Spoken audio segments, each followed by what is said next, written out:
Pour sa nouvelle collab avec Nike, Travis Scott a décidé de revisiter la Air Max 270 React. Alors depuis qu'il est chez Nike, il a collaboré sur plusieurs modèles. Il y a eu 2 Air Force One, une Jordan 4, une Jordan 33, une Jordan 6 et 2 paires de Jordan 1, une low et une high. Alors les premiers colorways de l'hybride de la Air Max 270 React sont sortis cet été. Alors il y a eu la Dragonfly, la ACG, la Hyper Jade, la Bohos ou la Electro Green. Elle a été revisitée encore plusieurs fois, mais il n'y en a qu'une seule qui a été vendue en France et c'est la In My Feels. Alors pour rappel, la Air Max 270 React, c'est l'alliance entre la Air Max 270 et la React Element 87. Pour bien comprendre les hybrides sont des sneakers qui reprennent des éléments de modèles déjà existants. Même en cherchant, on ne sait pas trop quand cette idée de mixer 2 paires est née. Mais l'une des premières hybrides qu'on a retrouvées est la Nike Air Max 1 90. Elle est sortie en 1992 et c'est donc le mélange d'une Air Max 1 avec la sole d'une Air Max 90. Mais Nike, c'est pas la seule marque à fusionner ces modèles. Adidas a par exemple mélangé une semelle 4D à la ZX4000 datant des années 90 pour la ZX4000 4D sortie en 2018. Mais la marque au swoosh est celle qui utilise le plus régulièrement cette méthode. En 2006, Michael Jordan collabore avec le réalisateur américain Spike Lee. C'est de leur collaboration qu'on naît une Jordan inspirée des Jordan 3, 4, 5, 6, 9 et 10, la Nike Spyzack. D'abord, on a une sole avec un imprimé éléphant qui vient de la Jordan 3. Ensuite, les ailes sur les côtés de la chaussure sont inspirées de la Jordan 4. La silhouette ressemble dans l'ensemble à celle d'une Jordan 5, surtout à cause de sa grille en plastique sur les côtés. La languette percée avec son logo Jumpman remonte à la Jordan 6. Les 2 pastilles rondes au niveau du talon haut, présentant le portrait de Mars Blackmon, celui de la société de production de Spike Lee, sont tirées de la Jordan 9. Enfin, la Jordan 10 apporte les graphiques au laser sur la semelle intérieure. Plus dernièrement, chez Nike, on peut citer la Air Vapor Max 97 qui est sortie en 2017, qui est composée d'un upper de la Air Max 97 avec une sole de la Vapor Max. Et l'une des hybrides les plus connues sortie en mars 2018, la Air Max 97.1 SW.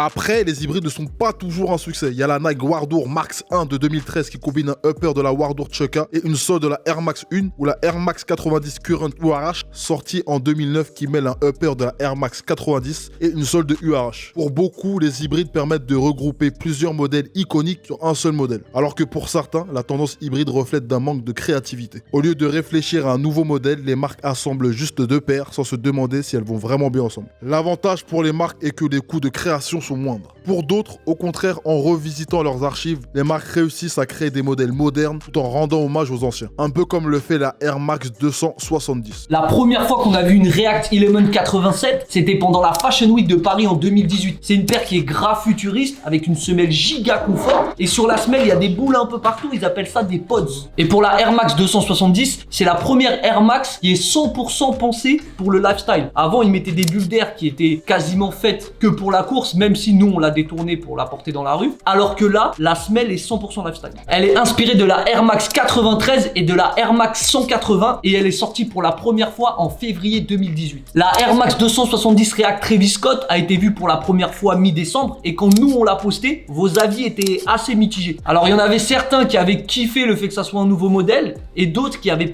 pas trop compris la logique de cette collaboration. Pour ce modèle, Travis Scott a choisi une shape à tige basse, modifiée par des détails graphiques ondulés sur l'empeigne, un peu comme ce qui se fait sur la Nike Zoom 2K, la Air Max Tailwind 5. Comme les autres paires designées par Travis Scott chez Nike, il y a plein de détails sur la paire. Celle-là, elle a un nubuck bleu, du daim gris, un mudguard marron, un lace lock bleu et des œillets orange. Après, sur la paire, même si les finitions sont ouf, les détails sur la Jordan 1 et les Jordan 6 étaient d'art de fou avec les poches. Et là, du coup, il y a peut-être un peu moins de détails sur la Air Max. Alors, la semelle est peinte en jaune foncé et à la place du gros swoosh sur le côté, il y a 2 swoosh, un devant et un derrière. Et dans le colorway général, le marron foncé, le orange et le crème rappellent la Jordan 6. On retrouve le branding Cactus Jack à l'arrière de la paire et sur les semelles intérieures. La paire sera dispo dans toutes les tailles, autant baby, autant adolescent, autant papa. Sa sortie est prévue pour mars 2020, peut-être pour le Air Max Day d'ailleurs pour 190 $. Donc comme d'habitude Méné, on va aller voir le reste du bureau pour leur poser une question, en sachant que la Air Max 270 React a déjà eu un bon succès. Est-ce qu'avec Travis Scott, elle aura encore un plus grand succès, Méné? Répondez dans les commentaires, interagissez entre vous, likez, partagez, on est ensemble. Bye bye. Et la 270 en fait on l'a beaucoup vu porter l'année où elle était sortie par les gens normaux en fait. En fait je pense que la Travis... Vous allez comprendre. En fait la Travis... Je pense que la collaboration avec Travis, elle va amener la 270 dans le rayon hype. Parce que les mecs qui savent, qui font des combis, des tenues qui participent aux events qu'on voit marcher, défiler, ce que tu veux. Tu les vois jamais porter une 270. Et là, je pense qu'on va les voir parce que Travis aura fait une collaboration avec. Tu parles des 270 ou des React 270? Ouais. Les 270, je les ai vus sur les gens, genre grave urbain, tu vois. Genre la test, les jeunes forts qui s'habillent avec des complètes foot, tout ça. Mais genre la React 270, je l'ai vu sur tout le monde. Je l'ai vu sur des petites parisiennes avec des tenues genre pantalon ample, paire de React 270. Et le coloris, il était grave, un peu comme la maison Châteauroux, tu vois. Genre il était sucré, tu vois. Ouais, je trouve, tu vois. Et ce qui fait, c'est une paire qui a marché de fou, tu vois. Moi, j'étais étonné du succès de la paire. Je me suis dit, des fois, tu sens qu'en Nike, ils veulent pousser un produit qui fait, il y a grave des events, il y a grave de la communication. Là, il y a eu du push média, c'était beaucoup, tu vois. Mais c'est une des rares fois où j'ai vu vraiment que, genre, ça s'est traduit par une présence au pied des gens, tu vois. On peut comparer le succès par une paire qui n'a pas eu de succès, alors que Nike, il avait poussé, c'était la 720, par exemple. La 720, ils l'ont. 720, elle a eu un succès pendant un mois. Quand on en a parlé et tout, j'avais l'impression que je la voyais partout. Mais au final, au bout d'un mois, ça y est, on la voyait plus. Et là, on la voit encore moins, frérot. La 270, elle était sur un défilé, hein, sur le défilé Astrid La React Anderson. ouais. Elle était un défilé? Elle était un défilé, ouais. Le coloris Onizuka, là. Jaune, rouge. Mais en vrai, j'ai l'impression que maintenant, à chaque fois que Nike veut pousser une paire, ouais, ils la mettent sur un défilé ou ils font une collab et c'est parti. Après, ce qu'il voulait dire, c'était Jin Kazama, c'est pas Onizuka. Ah, excuse-moi, c'est une Kazama, excuse-moi. Non, c'est vrai. GTO, tout ça, tu vois ce que je veux dire. Ah ouais, fort. Harry, il fait genre, il regarde pas de manga, regardez. Moi je voulais dire, j'ai l'impression que la 270, la première, elle a pas trop marché comme ils auraient espéré. Et c'est vraiment la réac qui a fait prendre une dimension au truc. J'ai l'impression de pas avoir vu autant de 270 la première que de réac. Là en ce moment, on voit que ça partout, frère. Ouais, mais gros, moi je trouve que le modèle, la 270, est mieux réussi que la React. Ouais, il a mieux fonctionné. Enfin, il me semble que les deux modèles sont pas sortis au même moment. Là, t'as la React 270 qui sort en été, coloré blanc. T'es sûr que les gens vont cliquer et ça va marcher, tu vois. Alors que je crois que la 270, il me semble qu'elle est sortie en fin d'année, si j'ai pas de conneries. Ah, c'était la paire du Air Max Deadline.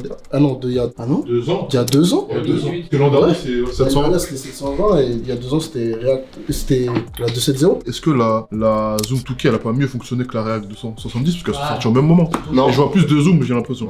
Ouais, mais moi j'ai l'impression que la Zoom c'était pendant une petite période et que là, la réac. Là par exemple, on fait la Fashion Week en ce moment avec Francy. Gros, on envoie au pied des gens. Ouais, mais la Zoom 2K, j'ai vu zéro communication. Ouais. J'ai pas vu de campagne, j'ai pas vu d'affichage. Gros, alors que la React 270, tu la vois au pied de Mbappé. Tu vois aussi avec l'événement qu'a fait Nike à Grigny. En vrai, il y a un vrai truc, une vraie campagne. La Zoom 2K, elle est sortie, elle était à 100 balles sur plein de sites. J'ai vu zéro campagne autour. D'ailleurs, je sais pas si vous vous rappelez, il y avait eu un communiqué de Nike comme quoi ils disaient qu'ils allaient sortir des paires dans la gamme genre 90-110 balles pour essayer d'avoir un produit genre pas cher et genre qui marche bien sur cette gamme là. Et je pense que le produit dont ils parlaient c'était la 2K, tu vois. C'était la Zoom 2K, elle est pas chère. Après, moi je trouve que c'est pas une paire.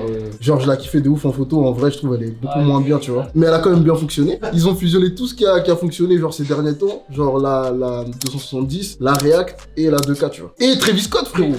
Genre, là, ils ont mis toutes les cartes ultimes. Si la paire est flop, c'est qu'il y a un vrai problème. Et en plus, je pense qu'il va y avoir j'ai l'impression qu'il va y avoir des quantités, moi, frérot. Là, on parle du modèle de base ou le modèle avec Travis Scott? Le modèle avec Travis Scott, il va être intéressant pour les gens qui sont dans le milieu, mais est-ce que les autres personnes vont acheter le modèle de base? Parce que ça reste une silhouette un peu difficile d'accès, je trouve. Bah, moi, j'ai l'impression que quand tu fais une collab sur un modèle hybride, t'as aussi envie de toucher un peu tout le monde. Et ici, il y a à la fois des paires pour adultes, pour ados et pour gosses, c'est pas pour rien. Ça prouve qu'ils veulent toucher aussi la masse. Et Travis Scott, aujourd'hui, ça va au-delà du milieu hip-hop. Et aujourd'hui, ça se tend à s'élargir. Et donc, je pense qu'ils veulent vraiment toucher beaucoup de monde. Avec le modèle Travis Scott. Moi, je me demande vraiment si l'hybride, enfin le modèle de base va se vendre autant. Parce qu'en comparaison, t'avais la Element 87 qui était sortie, qui avait pas mal bombardé sur les réseaux, même en termes de retour. Et il y a la 55 qui est sortie juste après. J'ai pas l'impression qu'elle ait autant fonctionné parce que c'était un modèle plus bas de gamme. Et là, ça va faire pareil avec Travis, tu vois. La 55 c'était pour tout le monde. La 87 c'était pour les plus pointus entre guillemets, je trouve. Et il me semble que la différence, c'est que là, la collab sur cette paire-là et le modèle normal hors collab, je crois que c'est exactement le même. Enfin, il y a pas énormément de différence de matière. Alors qu'entre la 55 et la 87, tu vois bien la qualité est différente, tu vois bien les matériaux sont différents et c'est pas pareil. En gros, là, ce qui est intéressant, c'est qu'ils ont annoncé la collab avant d'annoncer la nouvelle silhouette, tu vois. Ce qui fait, nous, on pensait que c'était juste une paire Travis Scott, tu vois. Ils ont annoncé le nouveau modèle qui est carrément sorti aujourd'hui. C'est ouf, tu vois. Ça veut dire ils vont utiliser la frustration pour driver les gens vers le modèle qui est pas encore sorti. Vous avez pas l'impression qu'ils font ça tout le temps, normalement? Après, c'est marketing, enfin... le marketing, c'est cool, tu vois. Si ça fonctionne. Là, moi, je trouve que là, par rapport à ce que a essayé de dire Sean, Genre c'est parfait, c'est la stratégie parfaite. Je suis pas sûr. Pour moi, ça rend le produit un peu éphémère. En mode, il y a une hype au début parce qu'il y a une collab. Du coup, les gens se rabattent sur le modèle, ils se rabattent sur le modèle GR, mais après, genre, ça retombe, tu vois. Comme la 87, moi, ils avaient sorti un coloris d'art au début. Le blanc. Comment ils vont le faire vivre? Ils vont sortir d'autres colorways. En gros, là, ce colorway là il sort. Tu penses que ça va retomber, après ils vont. Je te connais frérot, tu me dis toute l'année. Ils vont balancer colorway sur colorway sur colorway et la paire elle va vivre, tu vois. À l'inverse, avoir un modèle qui frappe sans collab et faire des collabs après, je trouve que c'est plus impactant que arriver avec une collab pour vendre ton produit et sortir après des GR. Je vois, sauf que je trouve que c'est deux stratégies différentes. Là, en gros, ils arrivent avec un gros bout. Au lieu de faire, genre, communiquer par-ci par-là sur une nouvelle shape, un nouveau modèle, là, ils arrivent, ils font une grosse collab. Tout le monde pète un cap parce que c'est Travis Scott. Et derrière, ils disent, voilà, la paire GR sort là, et derrière, vous avez une collab. Et après, vous allez avoir 10 000 colorways, et puis fin d'histoire. Je suis pas d'accord avec toi, parce que on l'a vu pour la React a eu un gros coloris fort au départ. Le blanc, ça a grave marché, tout le monde a cliqué. Il y avait pas énormément de pieds. Et après, ils ont sorti la collab avec Undercover, et ça a beaucoup moins marché. Les pieds sont pas arrachés non plus. Tu trouves qu'avec l'Undercover, ça va pas. Attends, tu parles de la Element 87? Ouais. Mais frérot, ça a pire que marché. Ce que je veux dire, c'est que ça a marché, mais je trouve que le premier coloris qui est sorti était déjà très fort et déjà beaucoup plus impactant que la collab avec Undercover. C'était même pas une collab. Non, c'est ce que je dis, c'est pas une collab. Le premier coloris, c'est pas une collab et pour moi, ça a mieux marché que la collab avec Undercover. Ah, moi, je pense parce que c'était sold out. Et en vrai, moi, je voulais grave en cliquer une avec Undercover. Frérot, c'était sold out fort partout. Donc, je pense pas que ça ait moins marché, tu vois. Après, je pense pas que ce soit la collab qui ait fait que celle-là s'est vendue, parce que en vrai, Undercover, tu sors dans la rue, je pense 4 personnes sur 10 qui vont me dire qu'ils savent que c'est Undercover, tu vois. Mais elle a bien fonctionné parce que le modèle, le shape est d'art, tu vois. Et en fait, alors, je voulais que Smo il disait que la 270, tu trouvais qu'elle avait pas trop fonctionné. Non, j'ai pas dit. En gros, j'ai l'impression que ce qui a fait péter le délire, c'est plus la React 270 que la 270. Je trouve que la React 270 c'est plus facile à porter et plus facile à vendre peut-être que la 270. Je trouve que la 270 normale elle fait très urbain, tu vois. Ça revient à ce que disait Sean en fait. La 270, elle a pété dans la rue, dans la street. C'était la nouvelle requin de la test, tu vois. Mais la React, elle a pété vraiment tout le monde, tu vois. Les deux ont fonctionné aussi bien. Parce que moi, la 270 encore aujourd'hui, je la vois fort. Pas au pied de tout le monde, mais je la vois partout, tu vois. Je la vois partout. Comme la M2K, c'est pareil, je trouve que c'est la street qui porte fort et les petites go un peu. Bah, genre, mais j'en vois partout. Et en vrai, la React 270 avec le colorway, le multicolore un peu, je l'ai beaucoup vu pendant un petit laps de temps quand il faisait beau. Là, aujourd'hui, tu sors, tu la vois plus du tout. Parce que c'est normal quand on l'avait présenté, la feutrine, c'est ça. La paire, elle est blanche. Gros, tu sors, moi je la vois encore tous les jours au pied. Vraiment. Je l'ai vu encore il y a pas très longtemps. Mais aussi, elle fonctionne super bien. Par contre, là où je suis moins étonné, c'est le choix d'associer Travis Scott à cette paire-là. Parce que j'aurais pas pensé à lui directement. Par rapport au modèle, c'est grave que. Genre, enfin, ça voudrait dire que Nike il croit vraiment en la capacité de Travis de hyper une paire. moi j'y crois aussi. Moi, je sais pas. Sur toutes les paires, j'ai des doutes. Après, là, si la paire elle fonctionne vraiment bien, il aura assis sa place dans le game, tu vois. Parce que je trouve que c'est pas une paire qui lui correspond. Après, peut-être que je peux me tromper. En fait, j'aimerais bien voir les ventes de la 33. Parce qu'en vrai, quand tu regardes, il a fait des Jordan que les gens kiffent. Il a fait la 4, la 6, la 1, les gens kiffent. Il a fait sur les Air Force, les gens kiffent. Il a fait sur une 33. J'avoue, moi personnellement, j'ai vu personne porter la 33. Et là, il s'attaque à un modèle running. À voir, ouais, en fait, il a raison. Si là, ça fonctionne, le gars, il pourra demain sortir une skate shoes, ça fonctionne. Ouais, mais je pense que les gens sont... Donc, au bout d'un moment, les gens arrêtent de tout acheter. Qu'on a vu là avec la paire de Off-White, là, qui est sortie récemment, là. Espèce de montagne, je sais pas quoi, là. Ouais, mais en gros, ce que je veux dire, c'est qu'au bout d'un moment, les gens, ils sont quand même assez raisonnables. Quand la paire, elle est claquée, et là, on l'a vu avec la Off-White. Et là, sauf que là, la paire est pas dégueulasse. C'est ça. La paire est cool. Donc, moi, je pense que la paire va se vendre. Et je trouve déjà le modèle hors collab, les premiers coloris, très très cool. Mandro n'est pas d'accord. Mandro fait une sacrée tronche. Horrible. C'est vrai. Moi, je trouve pas La 270, c'est Non, ça c'est dégueulasse, parce que ça c'est la collab. Mais les coloris hors collab, ouais, ils sont cool. J'attends Ça de c'est voir. la collab, ça. J'attends de voir. Et attends. Ça c'est pas cool ça? Mais gros, tout est noir, qu'est-ce que tu Mais gros, mais c'est cool, c'est pas cool. Mais full black, c'est le full black, full Gros, blanc. tous les jours t'es habillé en noir sauf aujourd'hui, arrête. Arrête. Mes paires, elles sont comment? Elles sont full black. Commencez pas. Eh gros, toutes Elles tes sont paires elles sont full noires black. ou sont blanches? Arrête de Toutes mentir tes ici. paires elles sont noires. Arrête ça. Eh c'est beau, c'est pas beau? Ça, c'est beau. C'est beau, c'est pas beau? Ça, c'est beau. Mais c'est Voilà, full full black. black. Pourquoi t'as Donne-moi un pas de coloris. C'est beau? Voilà.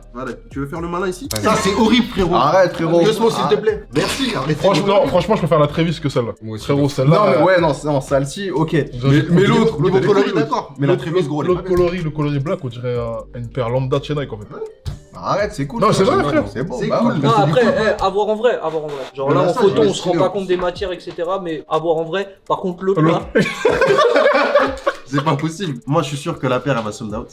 C'est sûr. La Travis, ça va sold out, parce que c'est Travis, tu vois. C'est-à-dire que tous ceux qui ont pas pu prendre la 6, qui ont pas pu prendre la 1, qui ont pas pu prendre les Air Force, ils vont pouvoir cop, c'est sûr. Ouais, moi j'étais grave surpris qu'ils collaborent sur cette paire-là. Maintenant, je me demande si c'est pas la première fois que Nike ils utilisent cette carte-là récemment après la sortie d'une GR, même pas un an. Ils utilisent la carte Travis Scott collab. Alors franchement, je pense que personne l'a vu venir. Et là, je suis pressé de voir déjà s'il va y avoir beaucoup de quantité. Ce qui me paraît probable, je pense qu'il va y avoir beaucoup de quantité, que ce soit accessible, notamment aux typeux, qu'ils puissent porter et qu'à un moment donné, ce soit sold out et que derrière, les gens aient envie de la porter parce qu'ils la voient au pied des gens. Là, tu parles de la collab ou bien Je parle de la collab, parce qu'en gros, par exemple, tu vois, tu parles de la Air Force One. À mon avis, la Air Force One, il n'y a pas eu énormément de quantité. C'est un produit qui s'est très bien vendu. Ça, c'est sold out. Mais on la voit pas au pied des gens. Et les typeux, ils ont pas réussi à l'avoir, en vrai de vrai. Ce qui fait que, ça reste une paire pointue. Là où je pense que pour la réac de CL0, leur but, c'est quand même d'en vendre des palettes à côté. Pas forcément des Travis Scott, mais des paires tout court. Tu sais que des Air Force One, tu vas en vendre des palettes toute l'année de toute façon. Donc, que la paire de Travis Scott,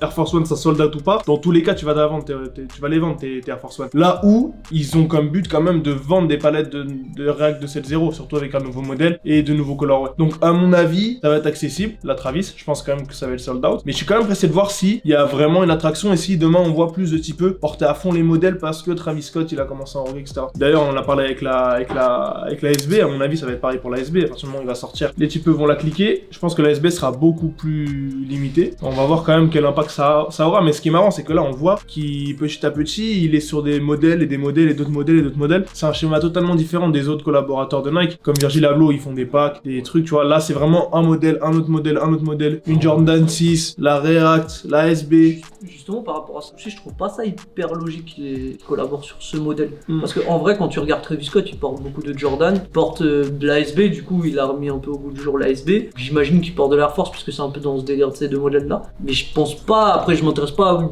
énormément à Travis Scott, mais quand j'ai dû rechercher des photos de lui, je le vois pas avec une paire de running comme as, tu vois. C'est pour ça que je trouve ça, la collab, je la trouve pas forcément logique. Je la trouve logique au niveau business parce que voilà, ils veulent balancer le modèle. Après, Nike l'avait déjà fait par le passé avec Virgil Abloh. Certes, c'était un pack. La Vapor Max, la première, elle sort en novembre, je crois, en 2017. Off-White, elle sort au printemps 2018. Donc il y a même pas 8 mois entre les deux. Et donc t'as le délire collab sur une nouvelle paire. Donc après, là ils le refont cette fois-ci avec Travis Scott parce que c'est quelqu'un qui a une aura importante. Moi je suis d'accord avec toi sur le fait que ça paraît incohérent par rapport à la façon dont il s'habille et dont ce qu'il a plus de porter. Est-ce que c'est pas Nike qui lui a dit bon vas-y, t'es gentil avec des Jordan tout ça, c'est nous aussi de... Ça, s'il te plaît. Ouais, voilà. Après, je pense que si tu veux faire une paire qui est... Tu sais, il parle souvent du fait... tu sais, il avait répondu par exemple sur les réseaux sociaux en disant ouais, on va essayer de trouver une solution pour que plus de monde de la communauté puisse avoir des modèles, etc. Et je pense que c'est peut-être plus facile pour Nike de travailler sur une React 270 que de travailler sur une Air Force ou un truc comme ça. Dans le sens où... Enfin, en tout cas, je pense que ce modèle-là est peut-être plus adapté au grand public qu'une Air Force, qu'une Jordan. Ouais, c'est ce qu'on disait tout à l'heure. Je pense vraiment que ça, tout ce qu'il veut faire par rapport à sa communauté, ça l'a pas forcé, mais ça l'a incité à se tourner vers ce modèle-là plutôt qu'un autre. Pour répondre à Mikey, quand on regarde Travis Scott, il est plus dans le délire de concept, de test, de futur un petit peu. Donc en vrai, moi, je parle de lui dans sa vie de tous les jours. Ouais, mais je trouve pas vestimentairement parlant. Je trouve pas le modèle incohérent avec le personnage. Je pense qu'il va pouvoir l'adapter avec ses tenues, la placer dans un clip et hop, ça va faire. Par contre, je parle du modèle. Je parle du modèle où je trouve ça incohérent. Par contre, je trouve que le colorway, il est Travis Scott fort. Ouais, par rapport à sa collection, etc. Les couleurs, les couleurs. C'est logique de fou au niveau colorway, mais franchement, moi, le modèle, par contre, on en parle comme une running, mais c'est pas une running comme ça l'a été dans les années 90. Non, ça reste une paire assez massive. C'est pas une b-ball, c'est pas une b-ball, c'est pas une skate shoes, c'est. Ouais, mais justement. Je le vois pas limité soit à la b-ball, soit à la skate shoes, même s'il a fait des collabs avec Jordan beaucoup. Et là, il y a une SB qui sort. Je pense que lui, c'est le bon personnage pour tester ce genre de produit. Ce qui est marrant, c'est que là, il collab avec un artiste qui est super mainstream, entre guillemets. Là où les paires un peu GR qui sortaient avant et qui ont été collaborés, on a vu les Shox CDG, tu vois, par exemple. Le Shox, c'est un modèle vraiment GR qui a été utilisé par une marque super pointue. Là, il y a eu la Monarch Martin Rose, déformée, etc., qui est une paire super GR et qui a été mis au goût du jour par des fashion super pointus. Pour les fashion. Pour les fashion super pointus aussi. Et là, c'est marrant parce que j'attendais vraiment la règle de CL0 sur justement plus les défilés Fashion Week, etc. Et là, elle est poussée encore par un mec qui est mainstream. Donc à mon avis, il va y avoir des palettes de paires et il va en vendre des palettes de paires. Là, le but, c'est pas de faire que ce soit un phénomène super pointu dans la mode, que les gens se disent ah ouais, c'est stylé ça, je découvre la règle de 7-0. Non, ils s'en foutent, je pense qu'ils veulent vendre des paires à fond. Celle de Travis, elle va se coûter 190. Et l'autre, celle sans Travis. Ouais, le C'est quoi les prix? Le retail sans Travis, ça va être quoi? C'était 160, on Il avait me dit, semble c'était pas qu'elle était sortie à 160 160 là. Ouais, C'était cher, Il me hein, semble que c'était c'est cher, 160 qu'on avait trouvé ça cher par rapport au. par rapport aux matériaux. Ouais. Du coup, Méné, c'était l'avis du bureau. Hein. Encore une fois, on s'est un peu éparpillé, mais bon, on a quand même parlé du sujet. Vous aussi, de votre côté, répondez à la question. Est-ce que vous pensez que le fait que Travis Scott collabore sur une Air Max 270 React va faire que le modèle va avoir encore plus de succès? Répondez dans les commentaires, interagissez entre vous, c'est très important. Méné, likez, partagez, on est ensemble. Bye bye.